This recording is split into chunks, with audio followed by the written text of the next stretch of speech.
one, I received an important message mula kay YouTube na I need to prepare to submit my tax information in AdSense to ensure potential taxes on my earnings are accurate. So, ang ginawa ko, I decided to ask my co-YouTube friend kung meron ba silang ganitong natanggap.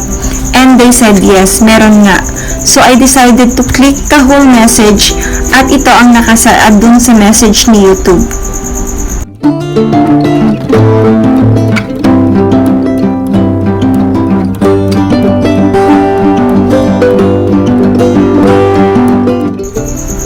Kaya clinic ko kaagad yung email ni YouTube to fill up the form.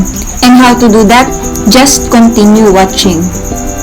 So first, go on Chrome and search Google AdSense, your Google AdSense. Log in your email account or Gmail account.